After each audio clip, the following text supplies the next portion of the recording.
خوتي المغاربه، السلام عليكم ورحمه الله تعالى وبركاته.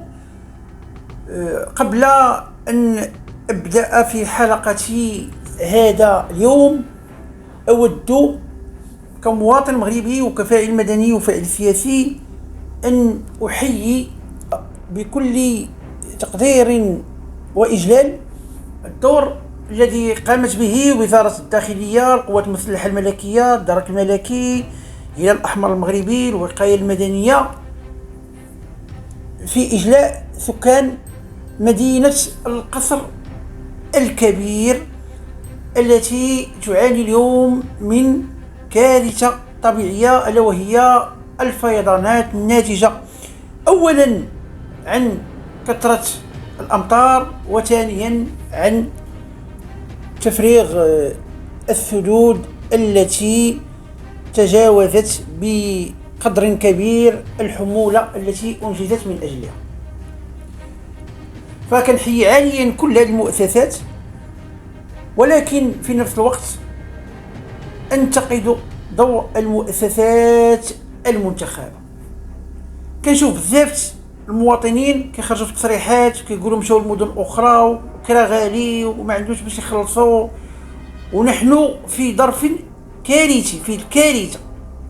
مؤسسه الدوله الرسميه قامت بواجبها وقامت باجلاء المواطنين ووفرت الخيم ووفرت امور كثيره جدا، لكن هاد الهيئات المنتخبه في الجهه ككل وفي المدن نسائلها عن ماذا قدمت لهؤلاء الناس، خاصة في الشق المتعلق في الشق الاجتماعي والتغذية. تنسمع الناس كيقول لك مشاو وكراو ب 200 درهم و 300 درهم في النهار، وغير الناس اللي كيعطيوهم ما ياكلوا من الحوانت.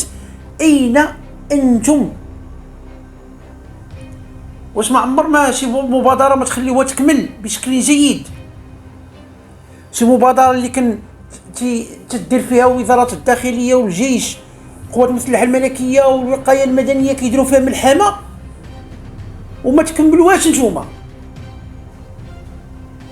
راه اليوم الوضع ديال السكان ديال القصر الكبير كأنهم لاجئين من حرب، راه هما لاجئين وسط بلادهم من كارثة طبيعية ناتجة عن الفيضان.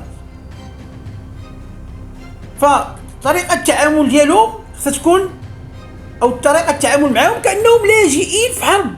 الخيام، المأكل، المشرب، التطبيب، والعنايه بهم الى حين ان تمر هذه الموجه ديال الاضطرابات الجويه بخير وعلى خير. اما ان نتركهم كيدوروا في الزناقي وكيقلبوا وكيسعوا ما ياكلوا وما يشربوا فين يسكنوا، فهذه جريمه. وهاد المنتخبين ديال الجهه ولا ديال دوك المدن المستضيفه خصنا نعاودوا لهم الترابي. والترابي هنا كنقصد به التكوين، خصنا نعاودوا نكونوهم انه ما هو دورهم في مثل هذه الازمات. في 1982 في مجازر صبرا وشتيلة الفلسطينيين غادروا بلدهم في اتجاه البلدان العربية. جلالة الملك الحسن الثاني طيب الله ثراه قرر أن يستقبل عدد كبير من الفلسطينيين اللي هاجروا بلدهم من أجل الفرار من الحرب. وكنتذكر جيدا، كنت صغيرا جدا، كنستقبلهم في المعرض الدولي للدار البيضاء، وضع عليهم خيام، أسرة، المأكل، المشرب، ورغم ذلك كانوا كيخرجوا وكيدوروا في الأحياء والأفاق.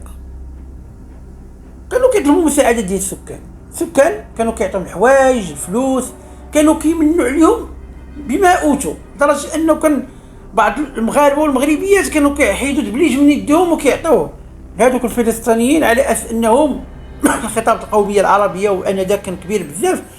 فالمغاربة كانوا معروفين بالجود والكرم والوقوف إلى جانب إخوانهم في الشدة.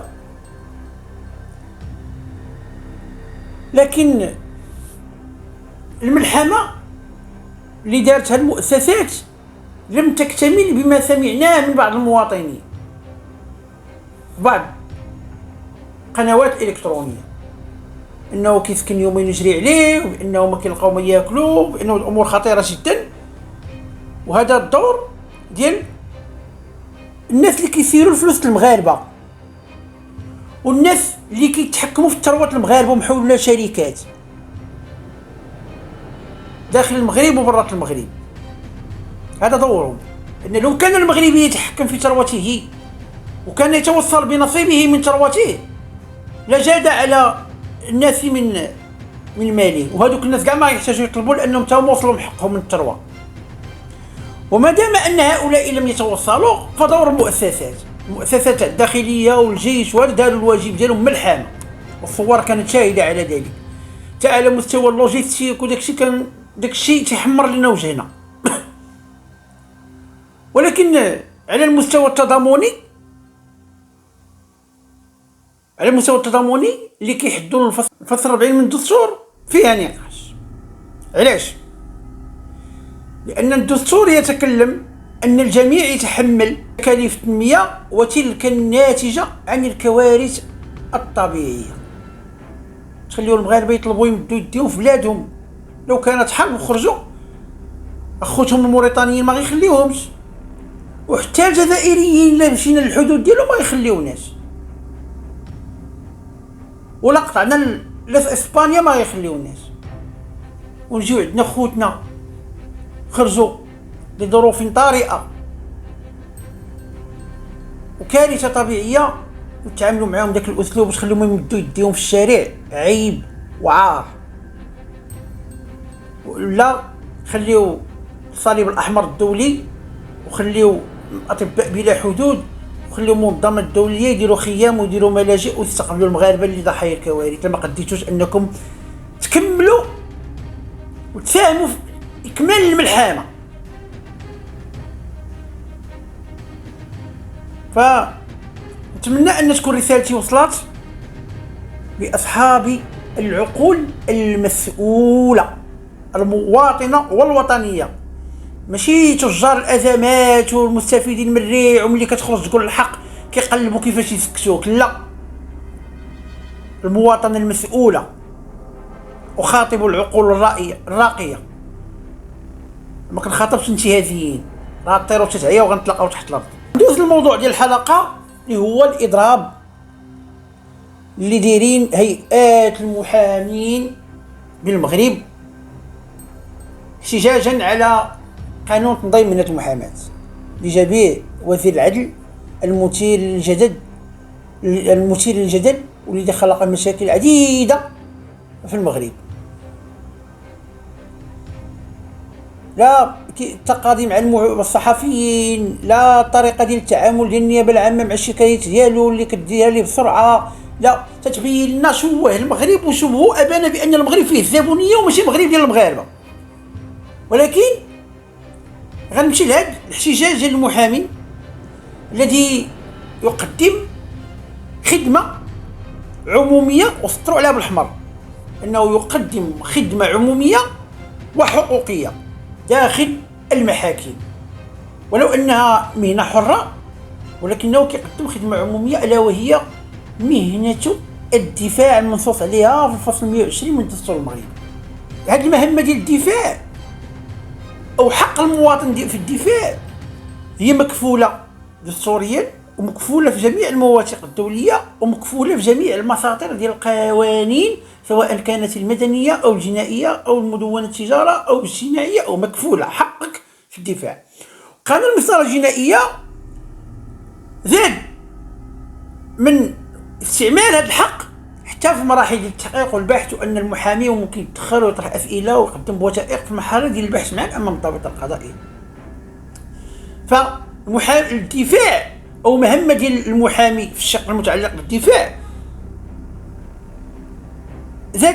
زاد فيها واحد الدفعة أخرى اللي هي حضوره في الأبحاث. ولكن اليوم كنشوفوا محاكمنا أو الجلسات تقام بدون محامي.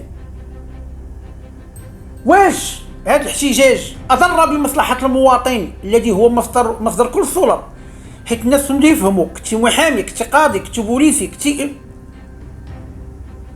المواطن فرد هو مصدر كل السلط. اي واحد سواء كان في وظيفه خاصه او وظيفه عامه او موظف عمومي، هو يشتغل لدى المواطن، كيشتغل في الشركه ديال المواطنين اللي هما شركه فيها، هو خدام عندهم، هو عضو ولكن خدام عندهم. ما كتعطيهش الامتياز، لا، كتعطيه احترام القانون، احترام القانون. دابا واش الاضراب ديال المحامي اثر على مجريات المحاكمه العادله؟ دابا سؤال سهل، واش ملي ما كيكونش محامي في المحكمه كنأثروا على مجريات المحاكمه العادله؟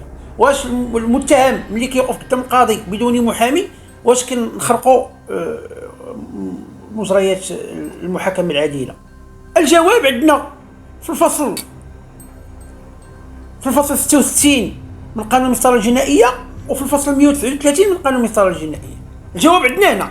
على الجواب عندنا هنا، عندنا بان اي متهم له الحق في اختيار محام يدافع عنه، واذا لم يكن له محامي يمكن تعيين محامي في اطار المساعده القضائيه.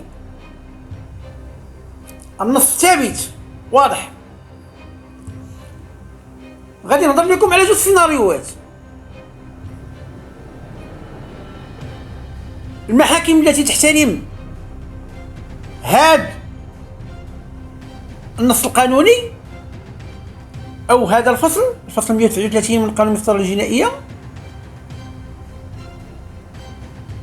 واحد الملف، واحد المحكمه لم يحترم فيه القاضي هذا الفصل 139، انه القاضي كيجي كيقول للمتهم، كيذكره بالفصل 139، كيقول لي راه عندك الحق انك دير محامي او هذا، اذا تنازل المتهم عن حقه في تنصيب محامي انذاك يمكن للقاضي ان يوجه ثقل الاتهام. ولكن اذا لم يتنازل المتهم على حقه في الدفاع كيجمع الدوسي وكيأجل على الحاله. فهاد السيناريوهات نعاود لكم جوج. نعاود لكم، انا حضرت الجلسات في المحكمه الابتدائيه الزجريه الدار البيضاء نهار الاربعاء زوالا، قاعه 8، استاذ قيمز المعروف المشهور بالبيك، لان سبحان الله العظيم شبيه ديال البيك. قاعه واحد، المحكمه الابتدائيه الزجريه بالرشيد. دابا في مجريات بدا المحامون ما كانوا شي ممثلين ديال الهيئه ديال المحامين كيراقبوا في رولة الاضراب، رغم ان عندي ملاحظات. كيف ما كاين النيابه العامه، كاين رئاسه المحكمه، وكاين مكتب ديال نقابه المحامين، اليوم داخل المحاكم خصهم يتزادوا جوج المكاتب، مكتب ديال المجتمع المدني دفاعا عن حقوق المواطنين، ومكتب ديال تقديم الاسعافات الاوليه، لان الناس كيسمعوا بالاحكام وكيطيحوا كيسخفوا ما كيلقاوش اللي كيساعدهم. ويا الحاله اللي شاهدتها وشتها، والقاضي وقف جلسه بانسانيته، وقف الجلسه باش انه تعطى المساعده لواحد السيده سخفات، فاش عرفت ولدها غادي يتابع في حاله اعتقال، سخفات وفقدت الوعي ومشات، ووقف الجلسه قال لهم الى حين هذيك السيده تحيد من حدا الباب وتقدموا ليها يعني الاسعافات الاوليه. فجوج مكاتب خصهم يتزادوا في المحاكم. اي اقصاء المكتب ديال المجتمع المدني ومكتب خاص بالمساعده الطبيه المستعجله او الاسعافات الاوليه هو ضرب في تنظيم محكم للمؤسسه القضائيه، لمؤسسه المحكمه اللي كيلجأ لها المواطن. علاش؟ كيطرا مشكل المواطن مع قاضي، كيجي الوكيل المالي كيصيفطو للبوليس يدير المتابعه، والمواطن ما كيلقى حتى شي واحد اللي يدافع عليه. طرا لي مشكل مع محامي، يمشيو محامين كيمشيو عند وكيل المالك كيصيفطوه، شكون اللي غيدافع على داك المواطن؟ غتقول لي النيابه العامه تنوع على العموم، داخل المحكمه كاين جسم واحد، القضاء جسم واحد والدفاع جزء من القضاء. اذا شكون اللي غيدافع على المواطن ويمثلوه ويقول الحقيقه ويطلع على الكاميرات ويشوف واش ظلموا ولا ما ظلموش؟ حيت بعض الاحيان المسؤول او الموظف هو اللي كيدير الشهادات وخصو هو الذي يتابع وتحال محكمه الجنايات. هنا كاينه ملاحظه، ولكن خليوني في حق في الدفاع اللي هو اليوم اضرابات ديال المحامين وهذا الشيء غنناقشوا فيما بعد. دابا قاعه 8 الرئيس اي متهم وقف حداه كيتلو عليه الفصل 133 كيقول لي هذا، كيقول لي الدفاع، كيقول لي الله يرحم، كيقول لي الدفاع كيناقش معاه الملف كيحجزوا المداوله بشكل مهني، والمناقشه كانت كدوز في هدوء تام ورائع. وهو كاع لان اليوم القضاء في قانون المسطره الجنائيه راه خصنا نمشيو لقرينه البراءه والشك يفسر لصالح المتهم. هادو كلهم مبادئ اساسيه في المحاكمه العادله، ماشي غنجيب المحاضر وداكشي في المحاضر لا، غير مكتمله البحث ونحكم على الانسان. وهادشي اللي كاين في المغرب، محاضر غير مكتمله وادله غير كامله وادله مشبوفه وكيحكموا على الانسان كيصيفطوا للحبس. ولكن ما حدث في القاعه واحد يوم الخميس جوالا كارثه حقوقيه، وهذه رساله للشعب النبوي اللي قلت ليه المشهير ديال امريكا وتعدى على شي 300 مغربي ومغربيه وما قررتش النيابه العامه ديال المتابعه. رساله للشعب النبوي: قاضي خرق القانون، قاعة واحد السيده في اطار المؤازره الحقوقيه جات عندي قبل، لان الدرك الملكي دار ابحاث في واحد الملف وادلوا بادله اثبات. اول حاجه دلوا بوثائق تثبت بان السيد الاخ ديالها عنده مشكل عقلي ونفسي وكان نزيل مستشفى الرازي منذ 2014 وهو كيتلقى العلاج الى اليوم، بمفهوم انه فاقد الاليه، ثم انه ادلى بتسجيلات ديال داك السيد اللي شاكي به كيستدرجوا داك السيد مثلي وكيستدرجوا باش يمارس مع الجنس، وهذا رشيد وهذا رشيد كيستدرجوا بواحد الطريقه اللي مستفزه جدا. انا عندما اطلعت على الاوديوات داكشي خطير، طلعت عليه النيابه العامه وطلع عليه الدرك الملكي وعيطوا ليه وما جاز، وحال السيد المحاكمه في حاله اعتقال وهو فاقد الاليه، وهذاك السيد ما سمعوش ليه. ادله دامغه، اوديوهات كيستدرجوا وكيغازلوا باش يمارس معاه الجنس، تيمثليه في رجولته في كرامته. ورغم ذلك أحيل على المحاكمة دون المواجهة، دون الاستماع للطرف الآخر اللي كان بأدلة إثبات ما حتى شي حاجة والو، ديوه للحبس. كانت عنده تنصبوا جوج المحامين للدفاع عنه، سجلوا النيابة ديالو في الملف. إذا النيابة ديال جوج المحامين كاينة في الملف قضائي، زيادة على تكليف محامي آخر من أجل القيام بمجموعة من الإجراءات من بينها غيزور المتهم باش أنه يتخابر معاه ويعرف بعض الأمور خاصة المتعلقة بالوضعية النفسية والعقلية ديالو. البارح كيوقف قدام القاضي لم يتلو عليه الفصل 139، تلا عليه فقط الاتهام. داخل الملف عنده جوج تاع الانابات ديال جوج المحامين كينوبوا عليه، واجب صدق الاتهام وقرر يدخل الملف مداوله ويحكم عليه. والسيد ملي كيوقف كيقول لي انا راه ما عارفش هذا الشيء، وانا راه مريض وكنتعالج، انا ما عارفش كيفاش كتكلم السيد الرئيس، وانا ما باغي الدفاع ديالي. النيابه العامه كاينه حداه تنوب عن القانون وعن العموم، ماشي تدافع على صدق الاتهام ديالها. كانت هي تسجل اعتراضها الى حين حضور الدفاع، ملف فيه جوج تاع المحامون تسجيلين انابتهم على المتهم. زيادة على الوثائق الطبية أو عرض السيد على خبرة. 2014 السيد 11 عام وهو كيتعالج خلل عقلي ونفسي، عنده الوثائق ديالو وياخذ علاجاته.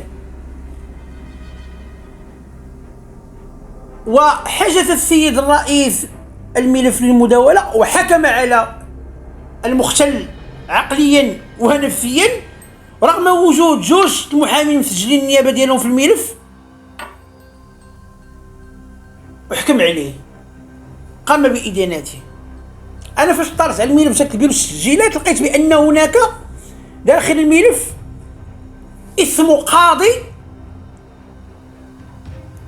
قريب أو من عائلة المشتكي، مذكورة الاسم، كانوا في نزاع مع تلك العائلة في تلك المنطقة اللي فيها هذا النزاع. وبديت كنقلب هل هناك تدخل ما في الملف لحرمان هذا المختل عقليا ونفسيا واللي عنده جوج المحامين في الملف، والقاضي قرر ما يتلوش عليه الفصل 139 ويدخل الملف للمداولة. المعلومات منين جبتهم؟ اخت ديالو اتصلت بيا وقالت لي ودي، كنقول لها راه لا يمكن، انا حضرت الجلسه نهار الاربعاء والرئيس راه كيتلو الملف واللي قال لي محامي ديالي كيحبس، هو كتبان لي غير الانابه ديال المحامي، ناب سجل الانابه كيقول ليه راه عندك محامي، واش نبلغوا المحامي؟ صراحه المحاكمه حدثت في قاعه 8 نموذجي، تيقول ليه واش نبلغوا المحامي ديالك ولا كيقول لي تثبت المحامي ديالي، كيقول لي لا انا كنتنازل على المحامي ديالي، كيسجل بانه قد تنازل وكيدوز الملف. كيفاش هنا في الاتصال الهاتفي ديال اختو كتقول لي ما تلاش عليه وداز معاه 6 ايام وكيقول لي بانه مسطي وعنده جوج المحامين في الملف، ورفض القاضي واعتبر الملف جائزا ونطق بالحكم في مواجهة واحد مسطي ومختل عقليا.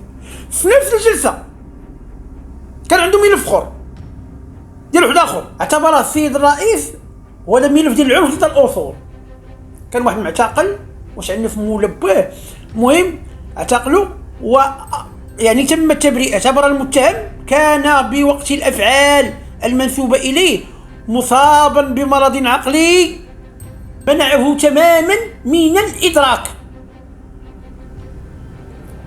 والإرادة التصريح بانعدام المسؤولية الجنائية مطلقا. واحد 11 عام وما كيداوى بمرض عقلي ونفسي وعنده جوج المحامين في الملف وتثبت بدفاعه، وهضرت مع المحامي كيقول لي انا راه مريض شويه ما فيها خصني دوايه، وحكم عليه وحرمه في عبد النبوي رئيس الهيئة من حقه في الدفاع. نعرف جيدا بأن عنده حق استئناف وحق التعرض وداك الشيء عارفينه، ولكن إلى متى نبداو نتعاملوا بهاد النزوات؟ دابا أنا تفتحت لي الشهية باش نعرف علاقة ديال القاضي بلا ما نقول الاسم ديالو اللي عائلته وأسرته كاينة ساكنة بجوار هاد الناس هادو. ثانيا المعطيات كاذبة، كيتكلموا بأنه بغى يقتحم ليه السكن ديالو في حين ان هذاك السيد اللي استدرج هذاك وبدا كيهضر معاه تلميحات شوف بالممارسه الجنسيه باينه داك الطرف الاخر والاستدراج ديالو، وهو اللي جا عنده للدار. يعني حتى الوقائع غير حقيقيه، وقائع غير حقيقيه، واحد راه هو اللي جا عنده لدارو ماشي هو مشى عنده دير لي محاوله اقتحام.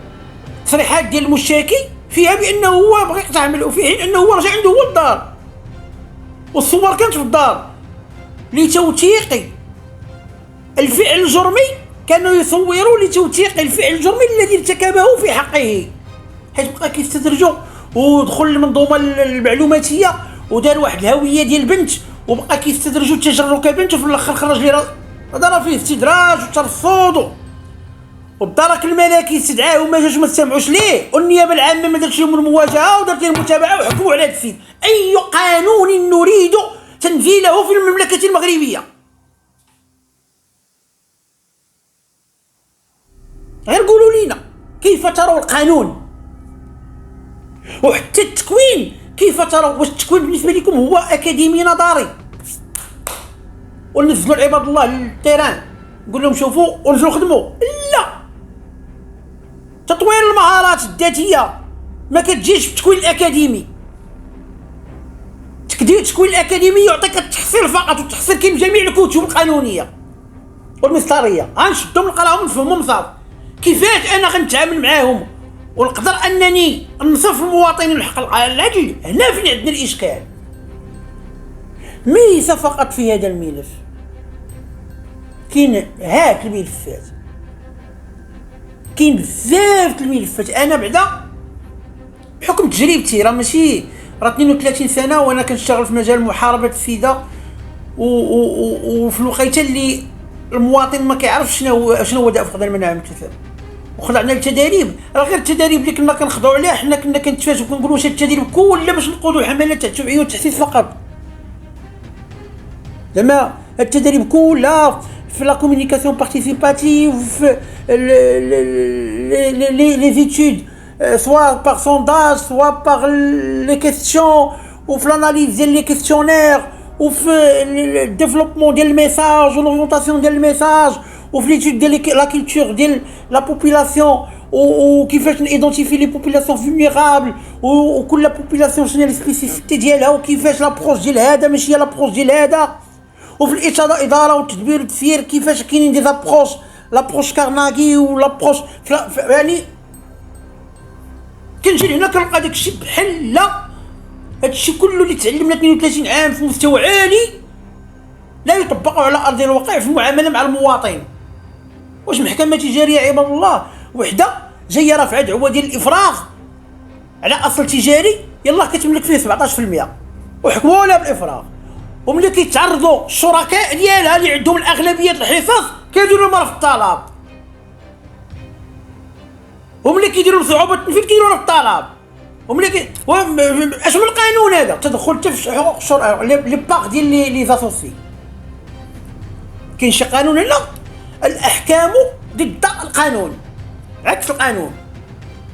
اليوم فاش شفت القضيه هذه جوج احكام في نفس القاعه صادرين على نفس القاضي، واحد اعتبره مختل عقليا، واحد راه مختل عقليا من 2011 هو كيتعالج في مراكش وفي برشيد وفي طب خاص كياخذ علاج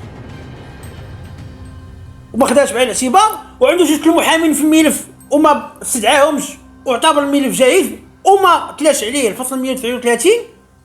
سمحوا لينا جيونا من الاخر باش نعرفوا طريقه المواجهه كي غتكون. قولوا لنا انتم في حرب معانا، قانون كله قانون دايرينوها باش نطبقوه، ما رشقات لينا نديروا القانون حنا، وما رشقاتش لنا ما نديروش القانون. وداك الشعار ديال التشاركيه والديمقراطيه والعداله الاجتماعيه والمساواه هذوك غير شعارات للاستهلاك، ما غاديروش في ارض الواقع. حيت حشومه هادشي، حشومه. راه الروح القانون، تطبيق القانون والعداله الاجتماعيه واحترام الاخر، ويكون عندك ضمير راه غادي يعيشنا كلنا في سلام. راه عندكم تصحابوا حجم الاموال اللي كتجمعوا في الحسابات البنكيه ديالكم اللي في الخفوق ديالكم هما اللي غادي ينفعوكم. والله ما يصبغوا لكم شعركم، والله ما يردوا لكم الشباب ديالكم، والله ما يردوا لكم نهار من العمر ديالكم. فكل ما زاد عمرك فانت تقترب الى القبر، الى يوم الحساب.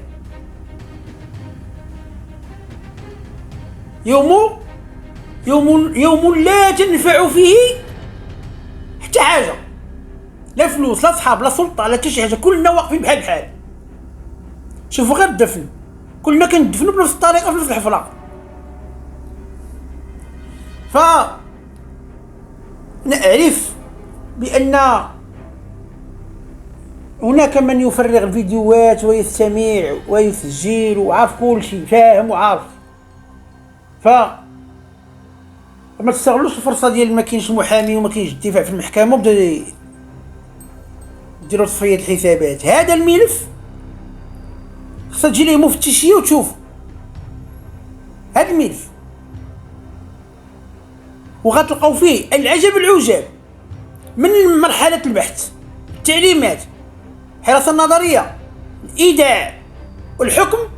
وغنعطيكم مستعد نعطيكم السمية ديال القاضي اللي جبت سميتو، والنائبة في سمعات هذا وقالت ليه شوفوا كي قالت ليه النائبة، شوفوا كيفاش هذه نائبة تنوب عن العموم وعن القانون.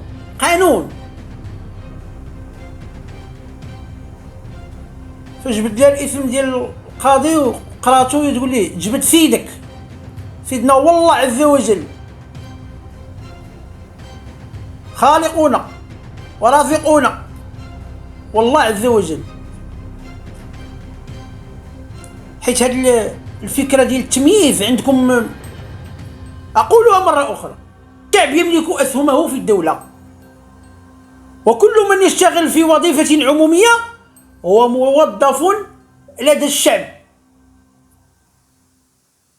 وعليه أن يحترمه لأنه هو مالك الدولة ومصدر كل السلطات.